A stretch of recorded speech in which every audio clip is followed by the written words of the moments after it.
Bonjour les enfants, bienvenue dans la classe de Paul-Emmanuel et la chambre de mon petit Ariel. Alors aujourd'hui, on va commencer, on va faire nos petits rituels, on va faire la date et puis la météo, d'accord ? Montre-toi, soleil, soleil, montre-toi, c'est l'heure. Eh oui, parce que le soleil se montre, ce week-end, il s'est passé quelque chose de particulier. C'était le premier jour du printemps, bravo! C'était le premier jour du printemps.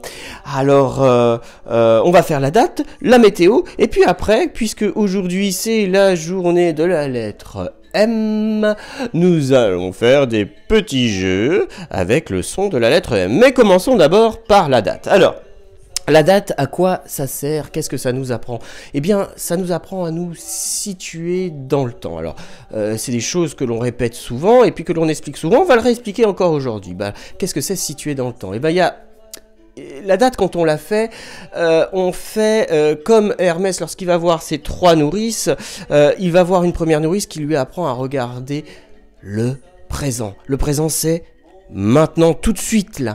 C'est maintenant, c'est pour ça que, en fait, la date que l'on va faire tout de suite, c'est la date d'aujourd'hui, c'est la date de maintenant. Mais une date, elle peut aussi nous servir à savoir quand est-ce que ça va être le jour de notre anniversaire. Quand on regarde sur un calendrier, vous savez, hein, c'est ce qu'on barre à l'école quand les journées sont passées. Quand on regarde quand est-ce que va être notre anniversaire, on regarde dans ce que la nourrice d'Hermès qui s'appelle Rosanna nous apprend à regarder le futur. Le futur, c'est ce qui va se passer après. Et bien sûr, une date peut nous apprendre à regarder ce qui s'est passé avant. Et ça, le petit Hermès, vous savez qu'il va voir, c'est Pausania. Pausania lui apprend à regarder le passé. Le passé, c'est quand j'étais petit, moi par exemple, vous étiez des bébés, mais même papa et maman, le passé, quand ils étaient petits. Hein, le passé, c'est ce qui s'est passé avant. Voilà. Donc, voilà, la date nous apprend à nous situer dans le temps. Et puis, on va donc commencer. Et on va parler du passé, puisque la première question que je vais vous poser, c'est quel jour étions-nous hier? Eh bien, hier, nous étions dimanche. Hier, nous étions dimanche. Ce qui veut dire qu'aujourd'hui, on va recommencer une nouvelle semaine. Et cette nouvelle semaine, ça va être... Oui, le premier jour. Lundi. Premier jour de la semaine. Lundi. Et demain, nous serons mardi. Demain, c'est le futur. Nous serons mardi. C'est le 5 que tu as trouvé, mon chéri. Ça, c'est le 5. Nous serons mardi. Très bien. Alors, 3 étiquettes pour faire la date. La première, donc le jour de la semaine. Deuxième étiquette que l'on prend d'habitude, c'est le nombre. Et enfin, la troisième étiquette, le mois de l'année. Alors, on avait dit, pour faire une semaine, il nous faut 7 jours. 7 jours. Voici 7 avec les doigts. Je vous ai fait passer cette chanson sur les jours de la semaine. Vous pouvez la réécouter si vous voulez. 7 jours. Voici le 7. Lundi, mardi, mercredi, jeudi, vendredi, samedi et dimanche. Alors, le lundi. Et oui, la première lettre de lundi, c'est la lettre qui fait le son le. C'est le L. Ensuite, nous allons passer au nombre. Aujourd'hui, nous sommes le 23. Alors attention, 23. J'entends 20. Ah, mais quand j'entends 20, j'écris d'abord un 2. Donc si j'entends 23, ça veut dire que j'écris d'abord un 2, 20, et après un 3. 23. Tu m'as trouvé la lettre J. Mais c'est bien déjà. C'est bien. 23, donc d'abord un 2, après un 3. D'abord un 2, je vous rappelle, le chiffre de gauche, c'est les paquets de 10. Donc combien d'enfants il me faudrait pour faire 23? Comme il y a 2 dizaines, d'abord 2, 2 enfants qui vont me faire chacun un paquet de 10. Et puis toujours un seul enfant pour faire les unités. Et le dernier enfant me fera 3. Et si on compte tous les doigts, On voit bien qu'il y a 2 paquets de 10, donc 20, et 3 unités, 23. Ensuite, on va passer au mois de l'année. Alors, les mois de l'année, il y en a 12. Le premier mois de l'année, c'est janvier, et le dernier, c'est celui que les enfants aiment bien, parce que c'est Noël, c'est le mois de décembre. Alors, nous, on est au 3e mois de l'année, donc ça fait comme ça. Janvier, février, mars. Et oui, mars. Nous sommes au mois de mars. Et si on lit, c'est-à-dire qu'on va lire le son des lettres de la gauche vers la droite, on va avoir la première lettre M, qui fait le son M, la deuxième qui fait le son A, puisque c'est une voyelle, les voyelles font le même son que leur prénom, donc A. Après, on a la lettre R qui fait le son R. Et enfin, la dernière qui fait le son, alors elle s'appelle S, et elle fait le son S. Mais c'est une coquine comme toi qui est en train de m'effacer mon tableau. Elle fait 2 sons, la lettre S. Elle peut faire Z comme rose et S comme salade. Mais nous, ce qui nous intéresse, c'est le S. Donc si je lis Mars, ça fait M, A, R, S, Mars. Alors aujourd'hui, on va lire la date, hein, de la gauche vers la droite. Vous êtes prêts? Je l'ai écrite en cursive, mais il me l'a un petit peu effacé. Bon, hein, la cursive, c'est l'écriture avec la main. Aujourd'hui, nous sommes le lundi 23 mars. Aujourd'hui, nous sommes le lundi 23 mars. Et nous allons faire la météo. Alors là, je regarde par ma fenêtre. Je vois un magnifique ciel bleu. Ce qui veut dire que le ciel est ensoleillé. Alors, je répète bien sûr, hein, la météo, ça nous apprend à savoir quel temps il fait dehors. Vous pouvez regarder ces 2 choses qu'on nous montre souvent à la télévision, à la météo, c'est qu'on regarde le ciel et aussi les températures. Alors la température, on va regarder ça sur un appareil qu'on appelle le thermomètre. Je vais chercher mon thermomètre dehors, voilà. Et mon thermomètre m'indique... Voilà, qu'est-ce qu'il nous indique le thermomètre? Eh ben qu'il fait... Oui, ben il augmente vite dans la chambre. Hein.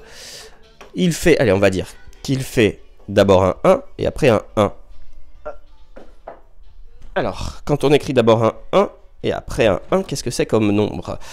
Qu'est-ce que c'est? 5, 4, 3, 2, 1... C'est le 11, là il fait 11 degrés dehors. Un petit peu frais hein, par rapport à la journée de vendredi. Mais c'est normal, c'est le printemps. Le printemps, c'est pas comme l'été où il fait très chaud. Le printemps, il fait un petit peu frais aussi. Surtout les matins. Enfin. Oh. Oh là là, passage. S'il te plaît, descends, tu vas tomber. Merci. Bien, alors, on a fait la météo. On va maintenant faire un petit jeu de son sur la lettre M. Aujourd'hui, lundi et demain, mardi, on va travailler sur le M, qui fait le son M. Alors, un petit jeu de devinette pour commencer. Et puis après, on va faire un autre jeu, un jeu où je vais mélanger les syllabes et vous allez devoir recoller les syllabes entre elles dans l'ordre pour retrouver le mot caché. Parfait ? Très bien. Allez, commençons. Je suis un objet que j'accroche à mon poignet pour lire l'heure. Il a 2 aiguilles, parfois 3. Qui est-ce que c'est? 5, 4, 3, 2, 1. C'était une montre. Je vous rappelle bien sûr que la réponse à ma devinette, il faut qu'on entende le son qu'on étudie aujourd'hui, c'est-à-dire le M, le son M. Bien. Deuxième mot. Je suis le vêtement que l'on porte pour aller au lit, avant d'aller se coucher. Qu'est-ce que c'est le vêtement qu'on porte pour aller au lit? Le vêtement que l'on porte pour aller au lit. 5, 4, 3, 2, 1, 0. C'était le pyjama. Le pyjama. Alors si vous vous amusez à découper le mot en syllabes, vous aurez pyjama. 3 syllabes. Essayez de deviner avec papa et maman dans laquelle de ces 3 syllabes on entend le son m. Hein? Vous pouvez regarder avec les doigts, toucher les doigts, répéter les syllabes. Pyjama. Bien, continuons nos devinettes. Je suis le troisième rituel que l'on fait en classe. Ce rituel nous permet de savoir quel temps il fait dehors. Qu'est-ce que c'est? 5, 4, 3, 2, 1. C'est la météo. C'est la météo. Avant-dernier petit mot. Je suis ce qui sert ma brosse et mes petites lettres et mes petits chiffres à coller au tableau. Hop. Qu'est-ce que c'est? 5, 4, 3, 2, 1. Bah, c'est un aimant. Un aimant. On entend le son ma. Ensuite, dernière devinette, dernier mot. Je suis ce qui permet au maître de parler devant sa caméra. Qu'est-ce que c'est? 5, 4, 3, 2, 1, 0. Eh ben oui, c'est le micro. C'est le micro. Voilà pour les devinettes d'aujourd'hui. Alors maintenant, on va passer à ce petit jeu dont je vous parlais tout à l'heure. Nous allons mélanger des syllabes. Et vous allez devoir les recoller dans le bon sens, dans le bon ordre pour retrouver le mot caché. Êtes-vous prêts? Allez, très simple. Ma. 5, 4, 3, 2, 1, 0. Eh ben oui, c'est maman. Si on les remet dans le bon sens, c'est maman. Bien, encore un autre. Chemou.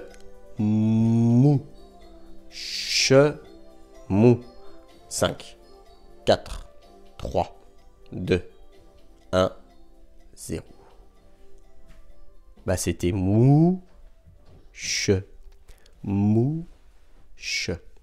Allez, plus simple ou plus dur? Alors, on va compliquer un petit peu quand même. Hein. Plus difficile. Cette fois-ci, il y aura 3 syllabes. Êtes-vous prêts? Mi. Do. No. Mi. Do. No. 5, 4, 3, 2, 1. Et ben c'est Do, Mi, No. Do, Mi, No. Alors si vous les redécoupez aussi, domino, Do, Mi, No, j'ai frappé 3 fois dans mes mains, ce qui veut dire qu'il y a 3 syllabes. Do, la première, Mi, la deuxième, No, il y a un tremblement de terre là. Ariel, viens par ici, s'il te plaît. Voilà, voilà. Ah bah tiens, qu'est-ce que tu nous apportes là? Potam. Mais qu'est-ce que c'est? C'est un ni ta me. Ah bah tiens, c'est parfait comme mot ça pour aujourd'hui. Tu nous le montres? Dis-le, hippopotame. Hippopotame. Voilà, on entend le son me. Il est magnifique ton hippopotame. Oui. Bien. Alors, vous pourrez, dans les documents de phonologie que je vous ai fait passer, continuer un petit peu à travailler en écrivant et à faire vos petits exercices de son sur le son M. D'accord? Vous pouvez aussi faire l'écriture du M en cursive et du M en majuscule d'imprimerie. Alors, je vous rappelle, pour les moyens, le M en majuscule d'imprimerie, on a la ligne du ciel, la ligne de la terre. On va faire, pour faire le M pour les moyens, en majuscule d'imprimerie. Je prends mon crayon, je le pose sur la ligne de la terre. Hein? Je monte en une ligne verticale, toute droite, debout. Je touche la ligne du ciel. Je descends, ligne oblique, je m'arrête. Je remonte, ligne oblique, je touche la ligne du ciel. Et là, pour terminer, une fois que je suis en haut sur la ligne du ciel, je redescends pour faire une deuxième ligne verticale qui va venir toucher la ligne de la terre. Je recommence. Hop, ligne de la terre. Je monte, ligne verticale, ligne du ciel, ligne oblique. religne oblique, je retouche la ligne du ciel, je redescends, ligne verticale. Et là, j'ai écrit le M en majuscule imprimerie. Alors pour les grands, vous avez vu, la lettre M, eh ben, c'est une petite lettre. Donc petite lettre, ça veut dire que j'ai besoin que de la ligne de la terre et que de la ligne du ciel. Attention, la lettre M en cursive, ouais, 3 ponts. Elle a 3 ponts. Attention, parce que la prochaine lettre, elle n'en aura que 2 ponts. 3 ponts, je prends la ligne. Ah, jour-nuit. Arrête, s'il te plaît. Arrête, s'il te plaît. Merci, mon chéri. Alors, 3 ponts, j'ai dit, hein. Je prends mon crayon, je touche la ligne de... je me mets, pardon, les enfants. Ne touche pas le pied, s'il te plaît. Je prends mon crayon, je le mets juste en dessous de la ligne de... Je vais ouvrir la porte pour aller qu'il aille voir maman. Alors.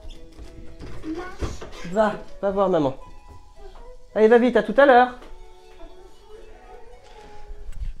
Je prends mon crayon. Je reviens à ce que je disais pour faire la lettre M en cursive. Je le mets juste en dessous de la ligne du ciel. Mais un petit peu en dessous, hein. Je monte comme si je faisais ma première canne, mon premier pont. Je touche la ligne du ciel. Je redescends, ligne verticale. Attention, le secret, il est là pour faire un beau M. Il faut remonter sur la même ligne. D'accord ? Comme on avait fait pour le I, par exemple. Hein. On remonte sur la même ligne. Ça veut dire que quand on remonte, ben, sur l'écriture, ça ne se voit pas qu'on remonte. On remonte sur la même ligne et hop, on va faire son petit pont, toucher la ligne du ciel et redescendre vertical, toucher la ligne de la terre.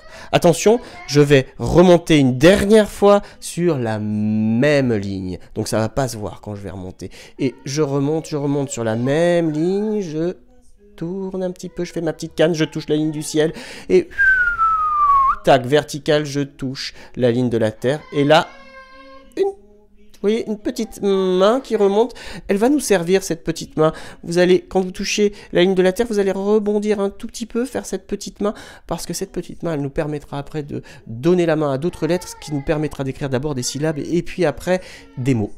Voilà, des mots. Donc, bon, aujourd'hui, il a été, vous avez vu, un petit peu plus passage. Alors, je vous mettrai une petite chanson chaque jour différente pour nous quitter. Bah, aujourd'hui, cette chanson, j'espère que vous l'êtes à la maison. Hein. C'est Passage. Vous la connaissez pas ? Je vais vous la faire écouter avant qu'on se quitte. Et puis qu'on se revoit demain. Hein. De toute façon, on va pas se quitter pour longtemps. Très bien. Alors, Passage. Où es-tu ? Sur les enfants, Passage.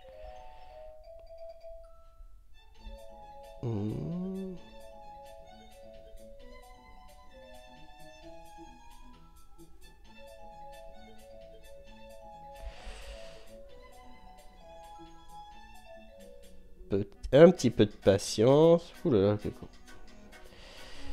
La voilà.